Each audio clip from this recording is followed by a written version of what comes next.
Just put in the chat where you're from and one word to describe how you're feeling about coming up to the symposium. All right. There's chat. I'm just trying to find some stuff around here. One type message here. Awesome. Kelly feeling nervous. Jason's feeling stoked, excited. Thanks, Steve. Matt's also feeling excited. He's nervous from Regina. Nervous from Candy. All right, we got some nerves. That's good. Very excited. It's interesting because, like, in our nervous system, feeling of nervousness or anxiousness and excited kind of is the same thing with what's chemically happening in our body. So even though it's different words, a lot of us might be feeling the exact same way. We can frame it different ways. Emily from Detroit, thanks. You're feeling excited.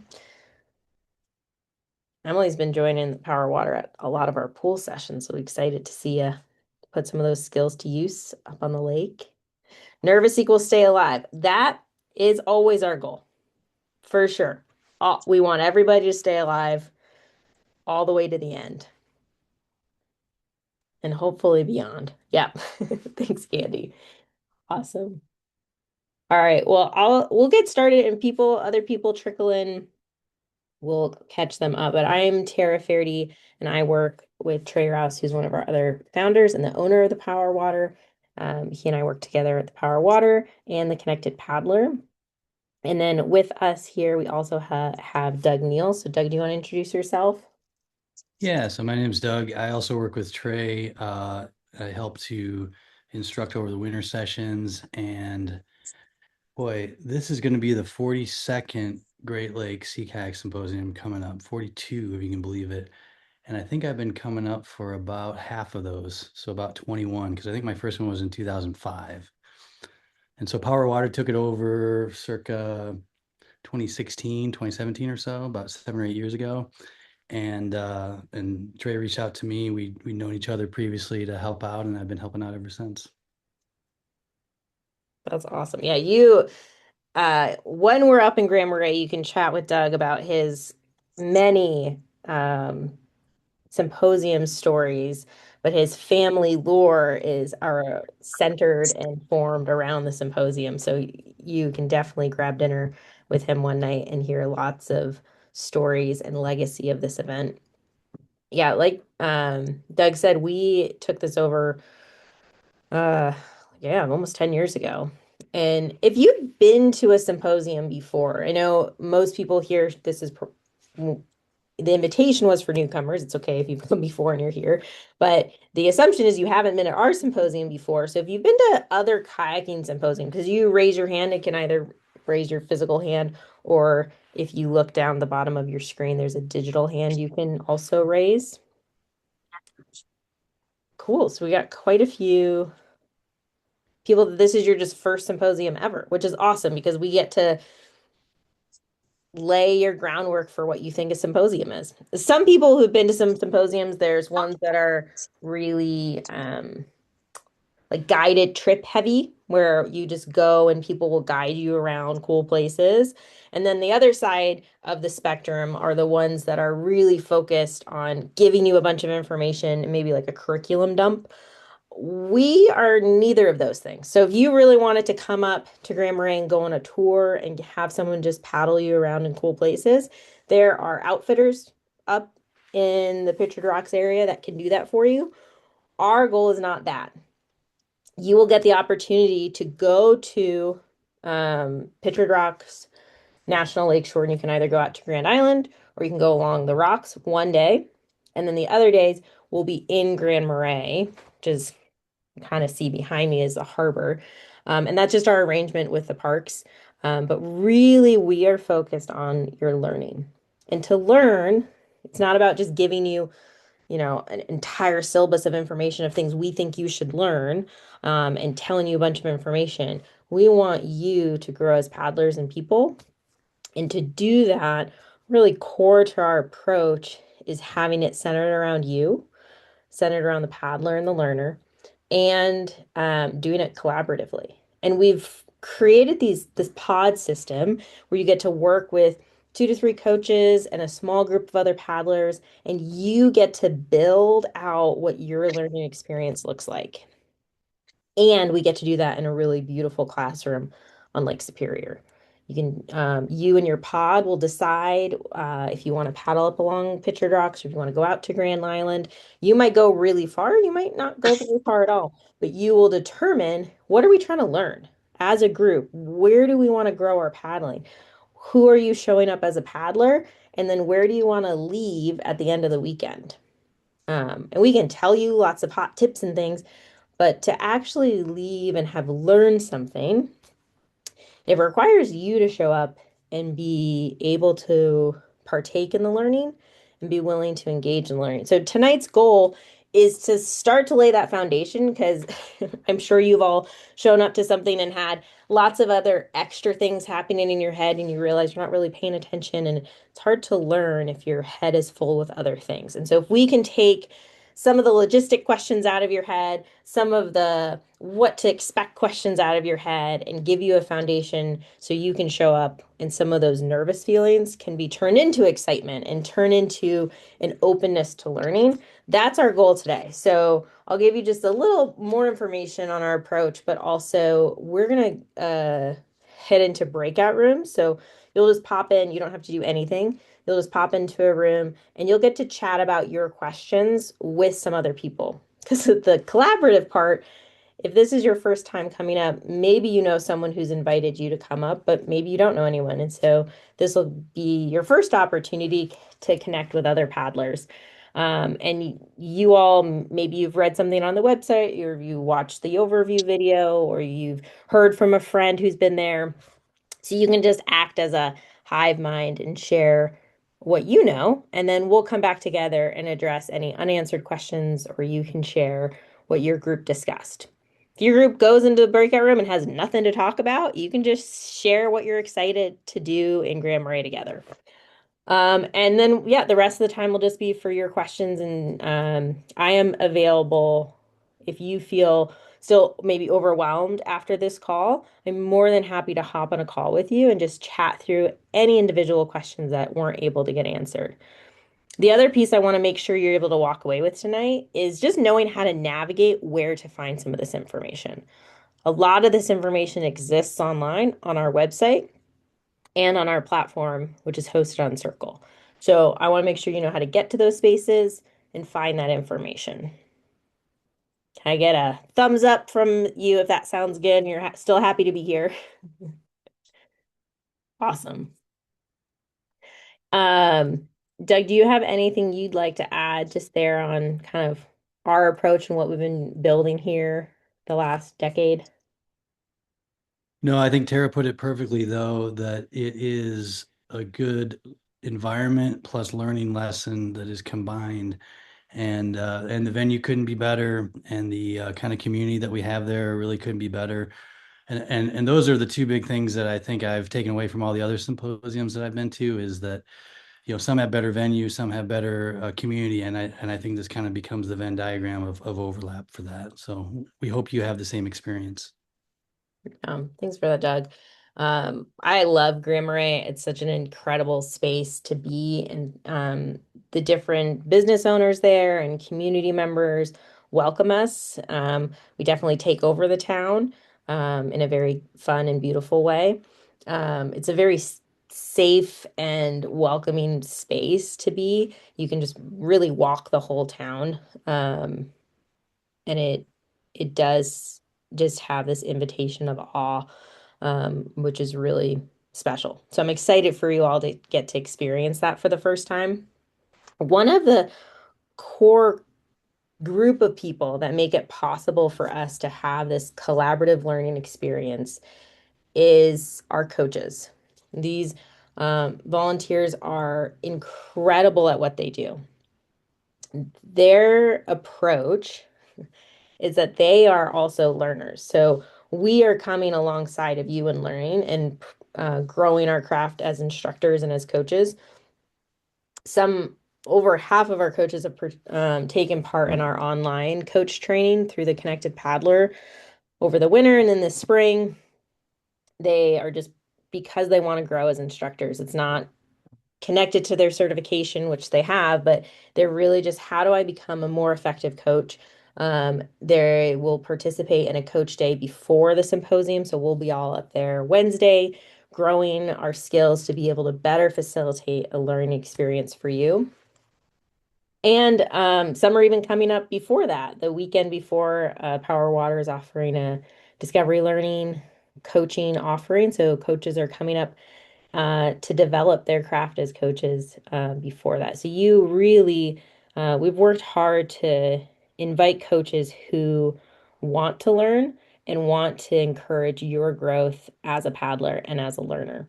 And we are so grateful for them. And everyone from your level 5 coaches to your level 2 coaches, they're all on this learning journey. And part of that is we are together learning. And so if you can come with that, again, openness to learning and showing grace to your fellow paddlers that are in your pod and your coaches as you're discovering together what works and what doesn't work, what was effective, what was ineffective.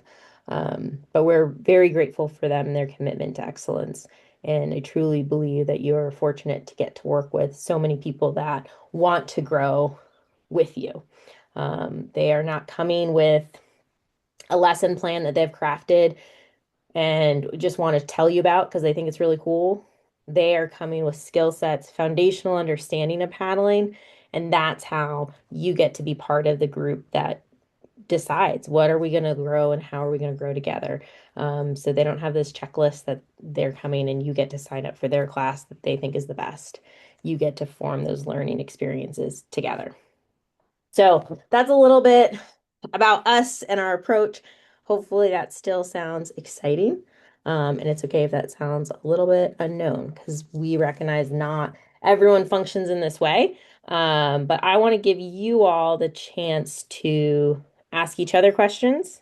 This could be logistical questions. It could be, what do you mean about this approach to learning? Can you share more?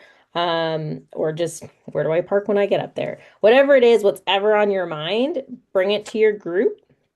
If you can answer those questions amongst yourself, great. If you could assign somebody to be your group spokesperson just to bring any unanswered questions or share some things that you discussed, that would be great. I will open up the breakout rooms. You'll be in a breakout room with 3 or 4 other people, and you'll have 5 to 6 minutes to chat. So assign somebody. What are your questions? Try and discuss them amongst yourselves. But if you don't know the answer or you couldn't figure it out, bring that question back to the whole group and we'll chat about it together. Sound good? Excellent. Thanks, Melody. Good. All right. When the breakout rooms close, you'll just get a little pop-up on your screen that says you're being brought back to the main room. You don't have to touch anything.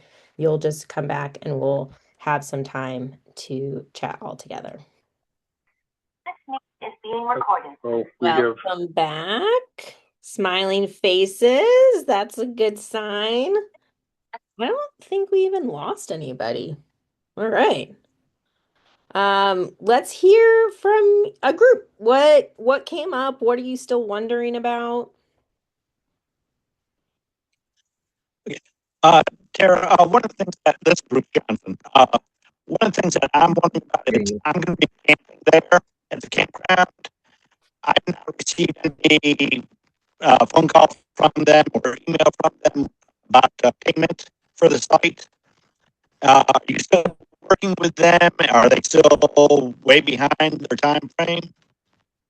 Yeah, you cut out a little bit, so I'm just going to restate what I think you're asking, and then maybe someone in your group can clarify. You signed up for a campsite with Kelly Adams or filled in the form, but you haven't heard back from the campground and are just wondering if that's like what's going on. Does that sound right? Yeah. Payment for the site. They haven't yet regarding payment. Yeah, so I talked to Kelly. Kelly's one of our coaches. She was a long time participant, and now she's been coaching with us. And she just took it upon herself to work with the campground so that not every single person needs to be calling the campground to sort out payment to try and make sure they have a site. She is in contact with them. They are aware and she is aware that they have not contacted anybody for payment. She still has the sites. So as long as you have submitted that form with her, um, and she has your information, have you received any communication from Kelly Adams? Yes, Okay. I have received information from Kelly. He said the campground is running behind as far as collecting payments. Yep. They are.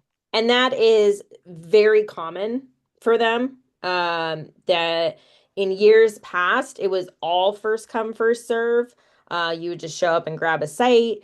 And now they've moved much more towards the reservation side, which is why Kelly's stepped in to make sure that we all have sites.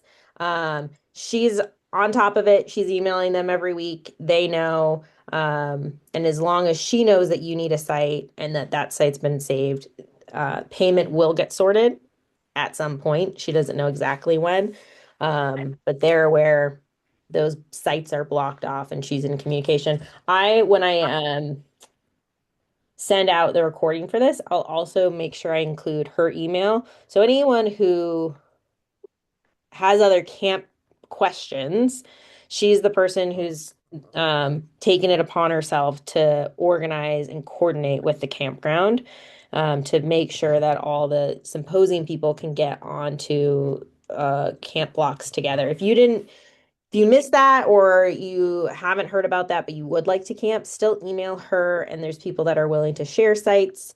I talked to her today, and there's one electric site and two primitive sites as part of our big block. I think she has like 48 sites saved. Um, so if you need a campsite, definitely email her. And Doug, if you want to just throw her email in the chat for these folks, but I'll send it in an email. Any other camping questions or lodging questions that came up in your groups? This is David. I have some information about camping. Great. I've noticed that the campsite renumbered their sites. So it appears that they've done some reorganizing. Mm. So all the sites that were part of our selection were up by the water originally, and now those numbers are back all the way in the back by the road. I don't know if that'll continue or not, but I found that interesting. We'll see what happens. Yep. So bring your dog, bring your two-wheeler for your guy. Well, the great thing about Grand Marais is we've never, on some wood, had an issue with leaving our boats on the beach. This is I mean, the logo is kind of in the way, but on my screen, we are respectful and keep them kind of up and away from the main area, but they stay on the beach unless you are traveling to Pictured Rocks or Grand Island, and then you'd load them up. So you don't have to worry about bringing your boat back and forth to your campsite either way, which is a really nice thing about our venue. Kind of town looks out for us and everyone looks out for each other. I usually grab my paddle, keep that with me, but like that's just my personal preference. Yeah, you bring up a really good point though that I want to highlight that the campsite, the campground, working with them requires a lot of patience and adaptability. And that actually is true for the entire symposium. Like working with a group of people are people and they bring out lots of different things in us. And when you're learning, you can be in a vulnerable place. And that requires us to be adaptable and patient with each other. Requires us to be adaptable and patient when dinner comes out. We have an amazing chef. He's Trey's brother-in-law who's come up the last, I don't know, Doug, how many years he's come and done it for us, but he is really good at making us delicious food. And we're serving over 100 people. And so that adaptability and flexibility comes up where it kind of comes in waves. So we put on the schedule dinners at 6:30. It'll come in waves starting at 6:30. And so you might not get that first wave of tamales. You'll get the second wave of tamales. But it is really good food. And there's vegetarian options and non-vegetarian meat options. Doug, is there anything you'd like to add to that? Are there gluten-free options? There are not gluten-free options. We do our best to meet what we can. And for us in our capacity of this event, we can offer veg or non-veg. I believe the tamales Or corn. Yeah, are tamales should be safe. I'm gluten-free and I okay. have no issues with tamales. The pasties would not be, but then Correct. the fish. What's the bread? I don't know what the bread is on that. And there's a breading on it. Yeah. Yeah, then Express it's whitefish not, within. yeah. I'm sure we could figure out a way to not make a bread-free one or Yeah. something. So I just It's a with cornmeal mix though. with what we're capable of, I know everyone's got different food sensitivities. What we're able to offer is just those two options. So you definitely might need to plan on your own options if that's a need of yours. Cool.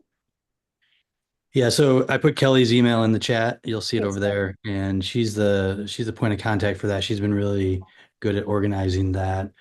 And I was pointing out to my group, I was in a breakout group that I was skiing in the Upper Peninsula just 2 weeks ago. So they're probably still under about 4 or 5 feet of snow. No Oh yeah. kidding. And uh and so that campground probably is it like that's very seasonal. They're definitely not like no one's camping up there. So no one's probably staffing the phone or the No. email or I anything like called that. today, I talked to Kelly, but I was like, I'll just call too and just see if I can get a hold of anybody. And they have a long answering message that says, we are technically open as of, I think they said the 15th. And they said, Mother Nature makes it hard for us to actually open anything else. We'll shovel the paths, but you have to shovel out your own campsite. And it was very like, come if you want, but like, we're not, I think they said one bathhouse was open or something. And so I was like, okay, well. You'll be back in the office at some point. But yeah, they definitely are still under snow for sure. Awesome. All right. What else do we have question wise? Well, you mentioned that we will go to Grand Island or Pictured Rocks. Do you guys have trailers to haul all the kayaks? We have trailers and we have cars. And so that's something like we really want to facilitate a learning experience that empowers you to be an independent paddler so you can go off and do these adventures with your community. So part of the learning is working with your pod to figure out who's driving, how many boats can each person's car take. We have a trail, we have access to a trailer. So especially if you're borrowing gear, I'm where borrowing gear. yeah. So you don't need to, and we won't because we don't want to take up so many parking spots at the park. We want to be respectful. And so you'll carpool with people, but it's having those conversations to be like, hey, I get car sick, I need to drive my car. Or those conversations is the learning. So we won't tell you this is the car you're sitting in, this is where your boat's going. That'll be part of your pod. But there are enough cars and enough trailers to get boats where they need to go. Tara, if I'm bringing a truck with a sea kayak on top, should I also uh, bring whatever necessary to haul more than one on top of that? It's always a nice option to have, right? Okay, So you can support your team in that way. You might not need it, but I think when you're thinking about being a support to your group, you can say, yeah, I have this. I might need it, I might not, but then you have the option if you want it. okay. Thank you. Yeah. Not to mention that I've been on a number of trips where like my rack failed, like half of it. So having another half that you can get your stuff back home is always smart anyhow, even if you don't use it for your friends and co-pod people. So yeah, I'd say definitely throw in the extra cradles or whatever you have. Extra straps for Yeah. sure. Extra strap. Um, On that, for the gear, we have incredible sponsors that have faithfully supported this event and truly make it possible for us to do this event. P&H and NRS are both presenting sponsors. NRS has offered to get everyone who needs one in a demo dry suit, which is incredible because Lake Superior tends to be cold. There have been years where people have just not needed a dry suit and it's been warm enough. And then there's been years where it is very cold. We do a lot of learning on the water, but we also do learning in the water. So you want to plan for being in the water at some point, especially on Thursday morning. We'll be playing with rescues and supporting our team, and you'll be in the water then. Um, so that gear survey, if you didn't fill it out yet, is due May 1st, and that gives NRS enough time. And Kokatat also has offered demo dry suits. So you we'll have access to both of those, and we have paddles from Warner and Aquabound. And P&H is bringing up a trail full of sea kayaks, and the Power Water is also bringing up our demos as well. So there's if you need a kayak or you need gear, Power Water has skirts and PFDs and helmets as well. We will get you that for sure, and that's in that gear survey. If you fill that in, you're all set. Um, if you are really interested in trying a specific sea kayak, there'll be opportunity throughout the weekend, especially if you just communicate to your coaches, communicate to Trey or I or Eric's another coach, and he works with us, the Power Water, can get you sorted to be like, hey, I really want to try this cool Virgo. Can I get into one? Or maybe you wanted to get into the ultralight Aries. Like if we have it, we'll let you try it out. So that's an option too. But the gear survey is really for us, for those that need a boat to participate in the symposium. You want to demo something that can be there. We don't necessarily, it's good to know so we can just kind of flag it ahead of time. But we really just need to know who needs gear to participate. Um, so. If we haven't received a response to that, is that normal? Yep. If you filled in the form, you're all set. Jeff Adler is a coach and he's the NRS rep. So he will reach out to anyone specifically who requested a dry suit just to make sure you know like what to put underneath it, how to put it on, take it off, give you some additional information. And but other than that, like I'll send out a confirmation after May 1st. Once that's closed, just say this is what I have for you. And at registration, we'll check that as well on that Wednesday night, and you'll get the gear. It's yours for the weekend, and you just return it on Sunday. Tara, when's that outreach from the NRS rep on the dry suits? Do you know when that'll happen? It'll be after May 1st because we'll wait for it to close. But if you have a specific question, I can get you Jeff's email. He's also on Circle, and you can send him a message on there too. Okay. Thanks. You mentioned paddles. Mhm. I mean, should we just bring our typical paddle Yeah. that we normal? Okay. Yeah, if you have a paddle that you like to use, I'd bring it. And then same thing with the boats. Like if there's a paddle you kind of want to try, or just like, hey, this is the paddle I always use, but I'd like to try a different paddle. We have demos that you can grab, and we have a system. Doug's wife, Lisa, is really good at helping us handle all of those moving pieces. So yeah, for sure, if there's a paddle you want to try, you can. But if you have gear, it's definitely most helpful if you bring the gear that you have. Yeah, it's definitely a great venue to try out a new paddle or a new boat if you're on the fence about what you have or would like to experience something else. Yep. Will there be stuff for sale there then, vendors, or just the demo stuff for sale? We won't have vendors. The Power Water has a shop in Lansing, so if there's stuff that you need, and I know you know that, but for everyone else, the Power Water does have stuff. We don't really have the capacity to bring like all of our store up, but in years past, I don't have numbers or guaranteed right now to speak of, but in years past, NRS has sold their demos at a discount. And they also have new ones that are often for sale as well. Same for kayaks. It, I don't have that guaranteed, so I'm not going to promise that to you, but I would say historically, in years past, there has been a discount of some kind on gear, typically at the symposium. Okay. Yeah, I think it's every year almost without fail. So Yeah. I didn't know if Aquabound was showing up with a bunch of paddles to demo and possibly sell also, or Yeah. some of the local They guys. they probably will. Yeah. They are planning to, as far as I know. They came last year with a whole stash, which was awesome. A question regarding our our equipment. I'm relatively new to wearing a dry suit. Yeah. And you mentioned rescue is practiced in the first day. So would it be acceptable if I came and said, I have limited experience in getting in and out of this sea kayak in a dry suit? You'd be okay with that, or should I practice beforehand? I would love both. Okay. I we want you to show up as you are. We don't want you to pretend to be someone you're not or to invent experience you have. Like to learn the best, we have to be honest with where we are. And once you know where you are, then you can figure out where you're going. And so if you show up and say, "Hey, all of this is new to me."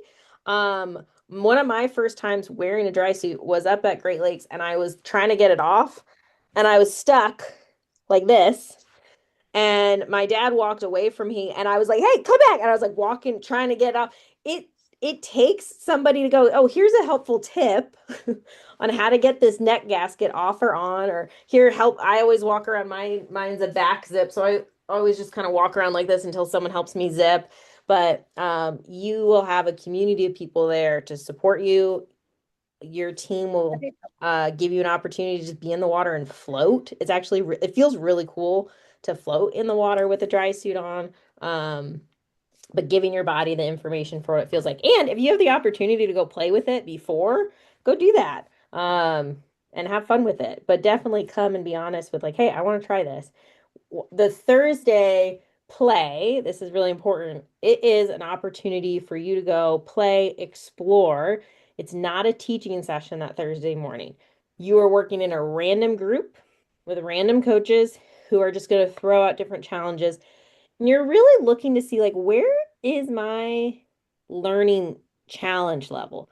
So now you're like peak challenge that I could possibly survive in, but where can I learn? And these different challenges they're going to throw out to you will help you choose where you want to be. And our challenge levels, we go over them in detail in that overview video, and they're on the website. But you could be a level 5 paddler and say, I really want to just slow it down and give myself space to focus on the foundations. And I want to be at that water challenge level. You might say, "You know what? I'm really going to go for it. And here's my challenge levels here." And so it's not, they're not beginner, intermediate, advanced challenge levels. So you can look at the descriptions. And if you want to talk through them, you can, and your coaches will talk through them. But it's really trying to help you identify where do I need to be so that I can learn the best. And that Thursday morning is an opportunity to, yeah, be like, this is a new environment for me. This is new gear for me. This is a new experience for me. I need time for my head to create headspace to be able to learn. That on Thursday morning is going to give you great information. And it's an opportunity to go explore the amazing harbor in Grand Marais, get to feel yourself out in the boat, get to feel out the community, get to figure out rescues. Because if you're going out, you need to know if your team can rescue you. You need to know, like, I had somebody who was like, "Yeah, I haven't actually, I got a new boat and I haven't rolled it in a while." She tried and she struggled and she was like, "Man, because this new boat, I haven't used it at all. I was thinking I wanted to go this level." She had done different challenge levels in years past. She's like, "I really just want to give myself space." And so she used that time to choose a different challenge level than what she even thought she was going to, just based on how she felt in her new boat. Um, so yeah, that Thursday morning, it's really important. It's not a coach session. The coaches aren't there to be like, "Hey, this is a test. This is an opportunity for you to just feel out where you're at." And hopefully your coaches will guide you to an understanding of like where will you learn the best. Okay. Other questions? Perfect. And that actually came up in our group as well. And so did that answer it for, I forget who it was who brought that up. Could you weigh in, unmute, and confirm that we have, because otherwise I'll rephrase the same question and Tara will repeat a very similar, I think it was pretty well handled, but is anything lingering there? I see a thumbs up from Emily.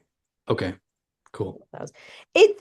it is a different system, and we don't want to make it really complicated, but we really are trying to help you get into that space where you can learn the best and read through what that looks like. So while it's not an absolute checklist, but it is like if you look at those conditions, can you do function not in just can I survive and stay upright, but can you be in a learning space in those conditions? Some of the skills and things you might want to be able to do, have you done those consistently? Do you know how to do that? So like bigger bumpy water, probably need to know how to roll. So if that's not a skill you have yet, maybe bigger bumpy water isn't the environment for you yet. But there's opportunity for growth in every single challenge level. Every single challenge level, you get to work with your team and your coaches to say, hey, I really want to work on this thing, or how could we add challenge to this or take away challenge from this? Your coaches should have the ability to facilitate learning that meets your needs and meets your group's needs. Because again, it's collaborative. It's not a one-on-one session. So you do have to figure out your team's goals too. So read through that stuff, but if stuff still feels a little murky, reach out and I'm more than happy just to chat it through with you. If you end up in the wrong group on day one, is there opportunity to regroup? What would the wrong group mean to you? Maybe you're very uncomfortable in the environment you're in, or you're feeling very unchallenged in the environment you're in. Yeah, for sure. I'm not sure that's maybe it's happened once. I would say it usually doesn't happen because that's what Thursday's for. Okay. Because you will have the opportunity to go explore, play, figure things out, and then you'll have a think. Your coaches will kind of go over those levels again so they're clear in what we're asking, and then you'll chat about it, and you could say, here we did that challenge out there, and this is kind of how I was feeling about it. What do you think? Where would that fall? And you have those conversations. And if you are running into conflict where you just like can't doesn't feel right, you're not sure where you're at, you can always bring in Doug or me or Trey or another coach just to hear another perspective because we really do want to get you in to a space from the first day. But if it's really awful and you're struggling, the other thing is your coach is especially like, hey, I'm not being met, my challenges levels aren't being met. They should be able to offer you that challenge within that group because no matter what group you're in, no two people are alike. So it's not going to be exact cookie cutter box that you can check off. And so there has to be differentiated learning in your group. But that discussion really happens that Thursday morning. And if it's really like off and we miss the mark, then we can definitely have a conversation.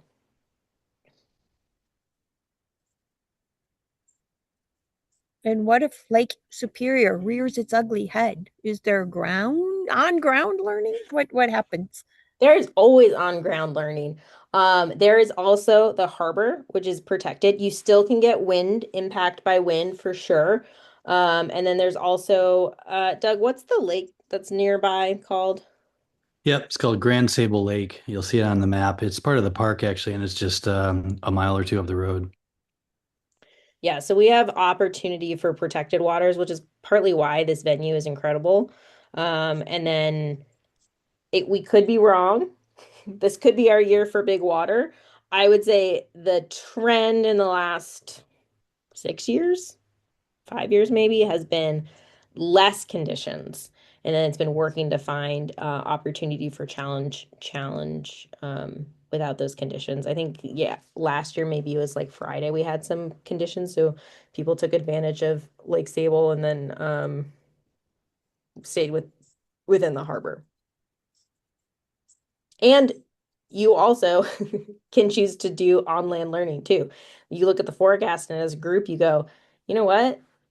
These conditions in the morning are really challenging, and I think we want to focus on some stuff on land and then go out in the afternoon.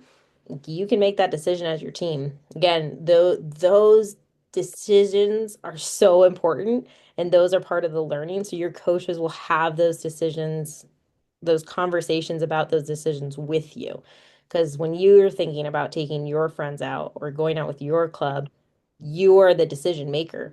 And so part of the learning you get to have with these coaches and their insight is how do you make those decisions? And should you go paddling today? And if so, do you have plans for when it doesn't go as expected?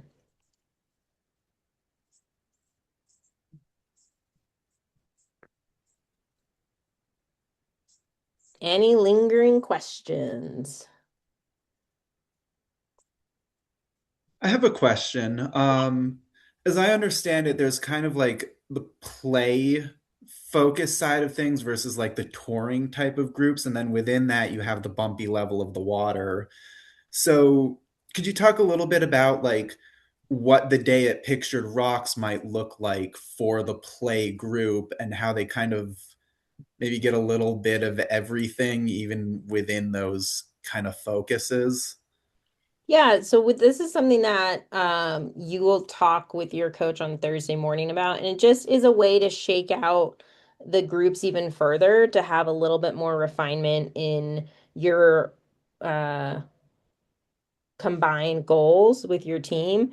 And one of that is like, in my paddling, I really want to just focus on the journey and going, working on paddling for distance and going on tripping, versus I really want to focus on more play skills. And maybe it's not the distance that I'm thinking about or the journey and I'm thinking about. So we'll ask that question and break it down. What that looks like for your group could be completely different. You might do some towing, like if you're focused more on journeying, maybe you would do some towing along the rocks, or you might choose to go further. You might take more time to really discuss the like elements of trip planning and like how do you actually plan the trip and you might look at some charts or plan out where your lunch is and all of those pieces. Whereas if you're playing, maybe you're focused more on surfing and landing and working on those foundational principles of how to do those things. And it's a nuance, and I don't want to get too many people lost in that question. Um, because again, you could also, what we found last year is for some groups, it really helped refine their learning outcomes. And for others, it didn't really, and they did everything because that was their group's goal was kind of one day they really want to focus on more um, foundational skills that would support their ability to play in and around objects or surf. And then the other day they really wanted to work on supporting their team as a whole as they worked along. They went out of the harbor and worked on some journeying skills and some strategies there. Does that help? Yep. Okay. Thank you.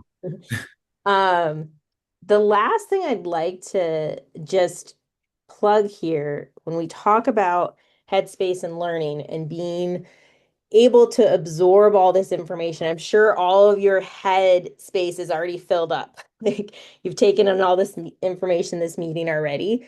Um, One of the things that really impacted people last year, those people that took our course, the Connected Paddler course, Kayak Canoe Sup and You, this is a self-paced online course that gives you the framework and gives you the foundational pieces of paddling um, that allows you to absorb this information. So I had somebody in my pod who said it made it feel like showing up, he was able to take in the learning.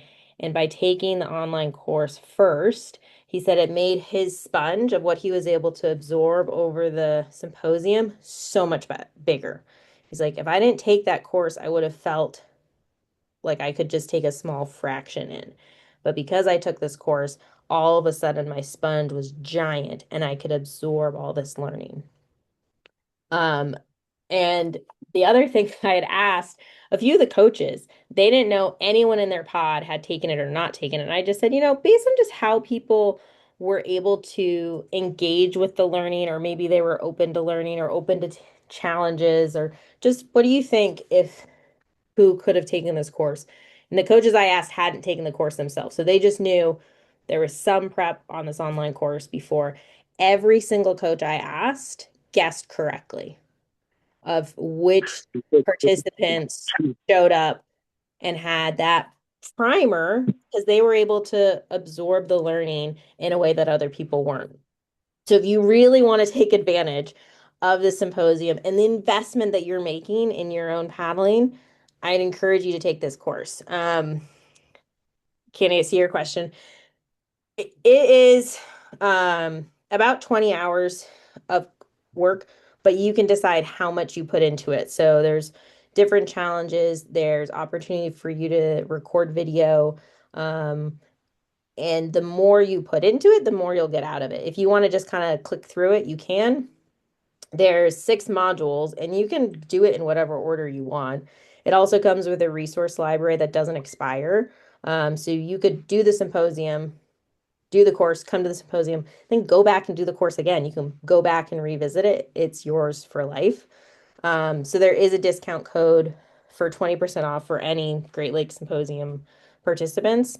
So truly, not just from my mouth, but from people that came last year and did it. And they really saw the impact in their learning. So if you want to, we say there's not shortcuts, but there are fast tracks. So if you want to fast track your learning and be able to get the most out of this experience, I'd encourage you to do that course. And if you need help navigating it or know how to log in, I'm more than happy to hop on a call and support you with that. Where is the course accessible from? You may have mentioned, but It is in Circle. Have you gotten into our Great Lakes Hub on Circle? I haven't yet, but I Okay. meant to do After that. this call, I'll send out the link to both. Okay. They're both hosted on the platform, so I'll just share my screen. This is what the Great Lakes Hub looks like. So you'll see Yep. Okay. information stored here.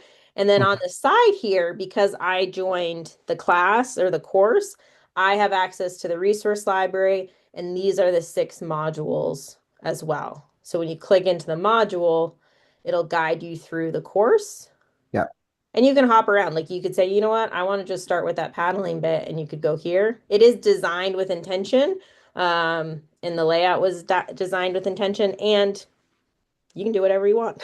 Okay. So if you're hopping around, do that. But truly, it came out of an online course we built for Michigan State University, and it's Michigan State's #1 online course. We've had thousands of students go through that. We took that and revisited it and looked at you all as who we wanted to take it for and redesigned it a bit. And that's what exists now, is this course. So I will stay on, but if you don't have any more questions, you're free to go. I will share this recording. You have my email. I'm more than happy to hop on and chat with you if anything else comes up. Thank you for showing up tonight. Thank you for wanting to be part of this community. We are so grateful that you want to come learn with us. Sarah, I have I one have a more question. Yeah. Go ahead, whoever spoke up. Yeah, this is David. The course that you're referencing here, is there an additional cost for that? The course is normally $99, but you get 20% off for being a participant at Great Lakes. Okay, well, so I saw it on your site and I backed away because of the additional cost. Mm-hmm. And so I guess it would recognize me to register. That would work, huh? To get 20% off. Yeah, I'll send you the code just so you make sure you have it. The code is GLSKS, so Great Lakes Sea Kayak Symposium, the acronym for that, and then the word connect. But I'll email it to you, and I'll email you the direct link. And if cost is prohibitive, we're more than happy to make sure you can get in. Could I have that link as well, please? Yep. I had one last question. Yeah, I Jeff. guess there was a question within our group. And for those of us who up until that time, my time in the kayak is not as much as I'd like. Let's put it that way. I have other commitments. And when we actually go out onto the bay or go out into any particular coaching session, About how long are we in the kayaks before you come back? That depends. Okay. It's not a great answer, but it does. It depends. And it's up to your group and what you want to do. We know, we encourage you to build awareness around your group and pace yourselves. I've had some groups where we've said, this person in our group's feeling really tired on Saturday. And our group collectively decided, hey, let's spend the morning in the bay and then or in the harbor, and then they can check in with us at lunchtime if they want to come join us. And that person took the morning off, but that was our group's decision, and we were able to support our other group member, and they were able to join us for the second half of the day. Other times, especially if you make the commitment to go down to Pictured Rocks or Grand Island, it's a drive there, and then once you launch, like, you're on the water. And so those days can be a little bit committed. So I think it might have been last year. I had someone just say, you know what? I need to take today off. I really want to go, but I think I need that day. And so we encourage you to build that awareness around yourself too. Um, but it depends on your group. Your group could say, you know what, we really want to go, but we're not going to spend all day. We want to cut our day short. Or there could be times where you say, I need to get off the water sooner. And that's part of that collaborative experience together in your pod.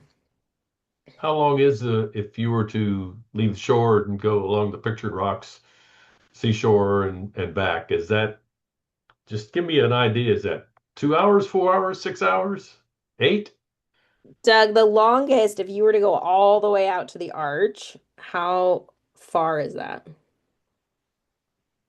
That's a full day. That's going to be and that's an ambitious paddle of 20 miles, about 18 miles actually. Hmm. So, that's where Tara's answer is correct that, if you're going all out or whatever, or you're stopping taking a lot of pictures or whatever, it can really vary time wise. So we think of it more as distance. I don't think I've ever had a group do the exact same thing or go the exact same distance for being off the water. I believe whether you go to Pictured Rocks or you go to Grand Island, I think it's four, we say, to get off the water because you have to drive back and get back for dinner. And so no matter what, you will get off the water by 4 and you leave Grand Marais at 7:30. So that gives you a framework to say, I'm leaving Grand Marais at 7:30. I'm driving what is it, 45 minutes there. And then I'm off the water by 4. I'm back by 5:36 by the time you load boats and stuff. Um, if that helps.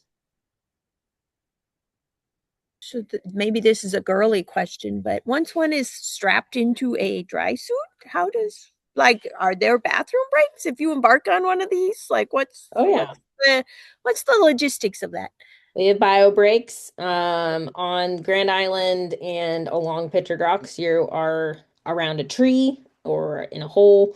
Um, Around the harbor, there's a couple of outhouses depending on where you take out. Or if you're going along the coast, it's again a tree or something. Depending on the dry suit, so there's a front zip, or there's a drop seat. Most female specific dry suits have a drop seat, so that's that back zip. So you just unzip that back and then squat. So you don't have to take the whole thing off. If you have a front zip, there is a tool, and I can't remember the name of it. I don't know if Doug knows it, but it's a tool that you can unzip your front and pee from the front, and hikers use it. But Oh, I would yeah, I'm familiar with that. Yeah. But yeah, we definitely go to the bathroom. We pay attention to, again, our team and what our team needs. We will pack lunches and bring those with us, whether we're where we're eating depends again on our group and what we want to do and where we're gonna go. Go girl. Thank you, Jennifer. Um, and is the name of that device. But yeah, you pack your lunch planning to eat. Thursday dinner's on your own. Wednesday dinner, we have a tamale dinner when you get there. And then we have Friday dinner, Saturday dinner on us. And you can bring drinks of your own or bring water, whatever you want. food we provide. There's a tent that we eat under together. Um, so yeah. Any other questions? What lunches do we provide for ourselves? What do you enjoy having with you when you paddle? Whatever you want to bring. I will say Grand Marais has a very interesting convenience store that has very surprising things you wouldn't think you would find at a convenience store. And that being said, if there are snacks you like to have, if there's a certain sandwich you like to make, just bring those ingredients with you. There's Gotcha. a bigger But grocery store in Gray. No, what's the town, Doug, that you drive through? You Munising. Munising? Yeah, Yes.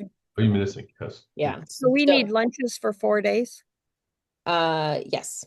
Okay. Yep. Check-ins, I believe at 5 on Wednesday, maybe 6. I'll double check that on Wednesday. So, and then dinner. And there's options to eat dinner in town. So a lot of people do that.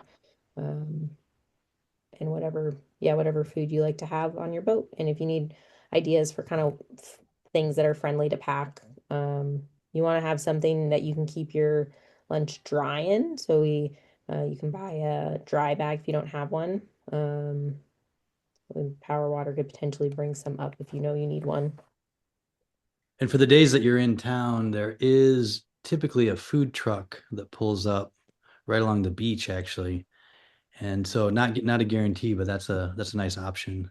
Yeah. And they have a flaming hot burger that you'll flip upside down in your boat and you'll feel it. No, Doug's suggestion. You take it's that if you actually want it. but yeah, hold it and you have options there too. But as Tara mentioned, there's two stores in town that have like ready pack sandwiches and that kind of stuff. So you're not just eating granola bars necessarily. What's the weather typically been like? I've never been Oh to boy. UP that time Uh, of year. it it Every typically is not super hot, but it can be. Okay. But it's typically pretty mild weather, and it is a coastal climate, so you're going to have a lot of wind typically, or pretty breezy. So And 50s, then 60s, maybe 70s. yeah, it's literally, go ahead, Doug. It's just random. yeah. I mean, it typically ranges between the 50s and the 70s, but it can. I mean, last year we had a couple days that were in the like low to mid 80s or even upper 80s, so it can get pretty hot, but that's pretty That's unusual. rare. I would definitely plan for, especially at night, for it to be cooler. Mhm. Okay.